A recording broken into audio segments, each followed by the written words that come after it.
that way to this day understands that the creative portion of education had been completely stripped out of the school system. And so when we'd go to school, here's how you'd go to school. All the desks in a straight line. Remember going to the water fountain? Remember going to the break? What'd you have to be in? Line.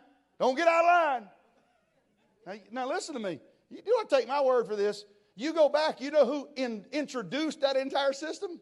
The industrial system. The industrial age introduced that entire educational process. Here's why.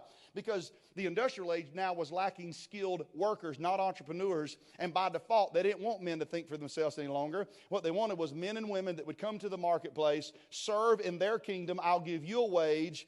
I'll use your talent that God gave you. I'll rent your talent. I'll pay you a wage. I'll rent it from you. Pay you a wage. Rent it from you. Pay you a wage. I'll take God's skill that He's placed in your life. You could make millions with it, but you're not challenging enough in your own endeavors to get out of your comfort zone to embrace the prosperity nature of God. So I'll rent your skill because it's blessed, it's sovereign, it's called, it's ordained, it's predestined. God gave it to you to influence nations. You're not capable of doing it because you're fearful of it, scared of it. I'll give you pennies on a dollar. I'll keep the profit. That's what Satan's done. That's why now we find an entire movement of people that's wanting to make money somehow bad. And so therefore we love to talk about building stuff. We love to talk about increase. We love to talk about overflow, but we don't like to talk about the ways to get there. And so for the longest, we had entrepreneurs in America, and then all of a sudden the American dream turned into, well, just go get a job. Tell me if this don't sound familiar from your mom and dad. You're going to go get a job. And you're going to show up on time. You're going to work hard. And if you're fortunate, you're going to get a pay raise. And you're going to climb the corporate ladder. And if you're really lucky, you're going to stay there 40 or 50 years. Good. Are you kidding me? Hey, that don't sound sexy at all. If this was a third grade class, then I said, look, man, how about retire before you're 35 and have a home in the Bahamas, one in London, maybe a flat in New York City, and one back here so you can come home, have some money to go get on your yacht, maybe a Gulfstream jet to fly to the camp meetings you want to attend. You can be here and there, give to the churches and choices of your choosing, or go work for somebody for 40 years, hope to retire, and when you do have to go to work at Walmart just to get insurance. Ain't nobody would go, nah, that being broke one sounds pretty cool. So here's what happened. The American dream turned into a rat race where we sold our goods at the marketplace for pennies on a dollar because another man was smart enough to recognize, you've got something I need. I'll pay you just enough to keep you here. All the time we're still coming to church praying God bless us.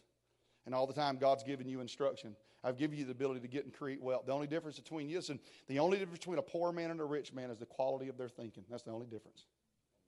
It's the only difference. The quality of their thinking is the only difference between a rich man and a poor man. It's the only difference in the world.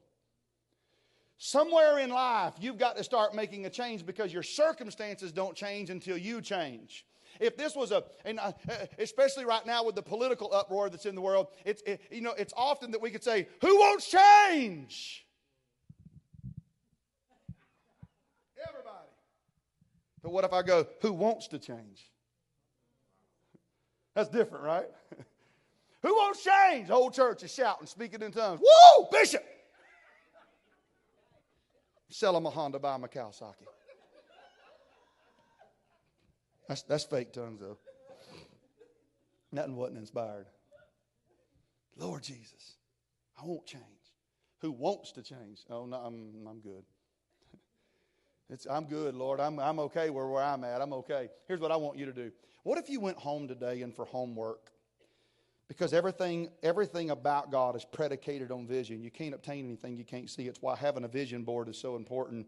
It's why wealthy people understand the power of visualization, because visualization is the process that brings something from being impossible to possible, from invisible to visible. Successful people understand that success is an inside job, that everything in your external world is simply a direct result of what's going on in your internal world. Poverty is just a symptom of what's going on inside. That's all it is. Having no money is an internal symptom. That's all it is. It's a thought process. It's a belief system.